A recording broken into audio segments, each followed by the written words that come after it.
જ્વેલર્સનું કામ છોડી બન્યા જેવું જગતના તાત. ઓર્ગેનિક ખેતી સંદર્ભે તેઓએ કર્યો નિખાલસ સંવાદ. પ્રાકૃતિક ખેતી પર જેવો મૂકે ભાર, સોશિયલ મીડિયા બન્યું આધાર.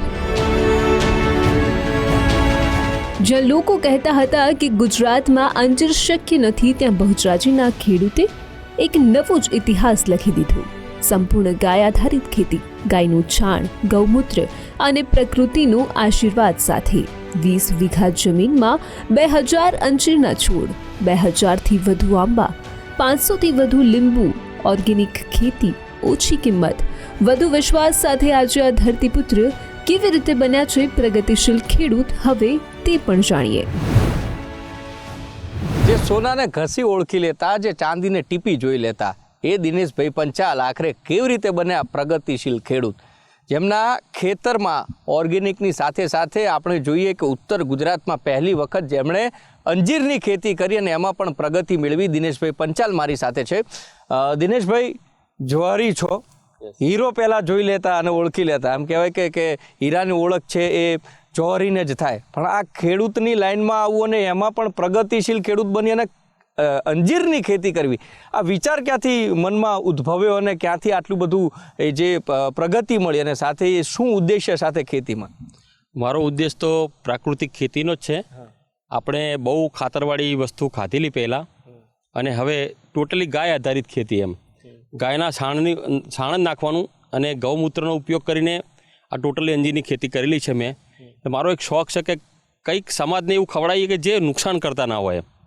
અંજીરના જે છોડ છે, કેટલા છોડો આવ્યા છે, અને અંજીરની આપણે જે ગુજરાતની આબોહવા છે, આપ કેટલા સમયથી ખેતી કરી રહ્યા છો અંજીરની, અને એની આબોહવા શું ગુજરાતની આબોહવા અંજીરને સેટ થઈ રહી છે ખરી? ગુજરાતની આબોહવા કમ્પ્લીટલી અંજીરના છોડને કમ્પ્લીટ સેટ થઈ જાય છે. અને મારી પાસે ટોટલી 2000 છોડ છે. ટિશ્યુ કલ્ચર અને ડાયના અંજીર છે, જે અફઘાનિસ્તાનની અંદર જે વેરાયટી વવાય છે તેનું અમે અહીં પ્રયોગ કરીને વાવેલી છે. આજે 15 મહિનાનો છોડ આપ જોઈ શકો છો, જે ફળ સાથે હાલ ઉપલબ્ધ છે, અને એકદમ મીઠા અંજીરનું ઉત્પાદન કમ્પ્લીટલી આવી ગયું છે. સાથે જરૂરી હોય છે પાણી. પાણી માટેની વ્યવસ્થા આપે શું કરેલી છે? કેવી રીતે પાણી પૂરું પાડવામાં આવે છે અને એ કેટલા સમયાંતરે એને પાણી આપવું પડે, જેથી કરીને જે અંજીરનો છોડ છે એનો ગ્રોથ પણ સારો થાય અને એનો પાક પણ મબલક મળે? આપણે કોઈ પણ ફળફળાદી ખેતીની અંદર જવું હોય ને, તો પહેલાં તો ડીપ ઇરિગેશન ટપક પદ્ધતિ હોય તો જ કરાય, એવું મારું માનવું છે. તો 15 દિવસે આરામથી પાણી તમે ટપક પદ્ધતિથી આપો તો પાણીનો પણ બચાવ થઈ શકે.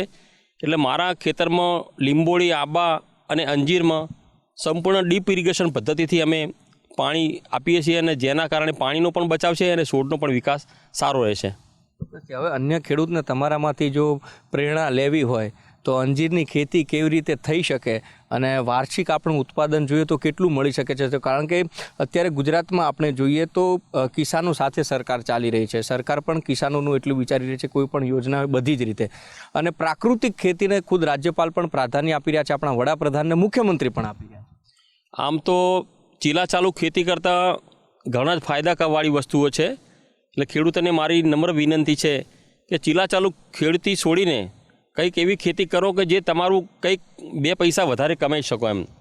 અને પ્રાકૃતિક ખેતી તરફ ચોક્કસ વળજો.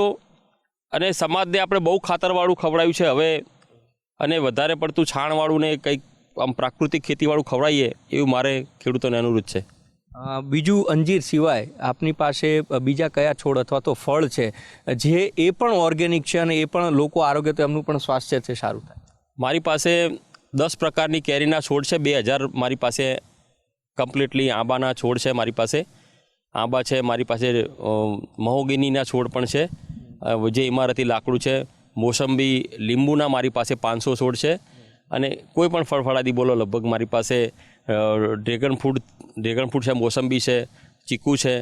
એવા ઘર માટે ઓછા છોડ છે, પરંતુ આંબાના મારી પાસે 2000થી 2100 છોડ હાજરમાં છે અત્યારે, જેનું ચાલુ વર્ષે ઉત્પાદન ચાલુ થઈ જશે અને જેનું બહુચરાજી બજારની અંદર અમે વેચાણ કરવાના છીએ. ઘરવાળાને ગમે તે ખરું? ખેડૂત બની ગયા હતા, વેપારી જોતા હતા દાગીના, નાઈ ગયા ખેતી કરવા. હા, ઘરવાળાનું પ્રોત્સાહન તો જ બની શકે. અમારા ભાઈઓની મારી પાસે સંપૂર્ણ એમના સાથ સહકારથી જ બધું શક્ય છે. કારણ કે દુકાનની હાજરી બંધ કરીને જો ખેતીમાં હાજરી આપવું એ ભાઈઓના સહકારથી જ બની શકે કે જે સ્ટાફ પૂરતો હોય અને બાકી આપી શકે. બાકી તો ધંધો છોડીને કોઈને ખેતી કરવી ગમતી નથી, પરંતુ હવે ખેતી સિવાય કોઈ વિકલ્પ નથી. એવું લાગે છે કે હવે અંજીર વિશે આપણે થોડી વાત કરીએ તો પાક કેવી સિઝનમાં આવે છે, કેવી રીતે આવે છે અને એનું ઉત્પાદન ખર્ચથી માંડી અને જ્યારે વેચવા જાય બજારમાં તો એ કેટલું ફાયદાકારક અથવા તો નફાકારક? આ બધી ખેતી થોડી ખર્ચાવાળી ચોક્કસ લાગે છે, પરંતુ અંજીરનો છોડ લગભગ વર્ષમાં 2 વખત તો ઉત્પાદન આપે જ છે. એટલે ચોક્કસ 2 વખત ઉત્પાદન લઈ શકાય. આની પાસે પાછળની પછી આની જે અંજીરના જ્યારે પાકે છે ત્યારે પછી આની પોલી હાઉસ અને સુકાવાનું જે મશીન આવે છે એ ચોક્કસ તમારે લાવવું પડે છે. એ પછી ઉત્પાદન વધે એમ તમે થોડો વિકાસ કરી શકો છો.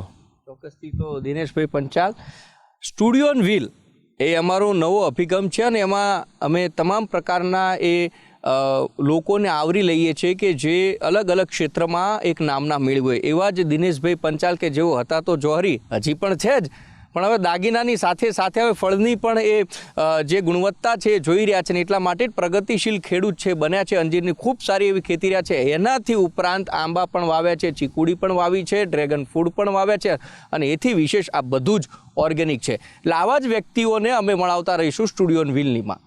નમસ્કાર.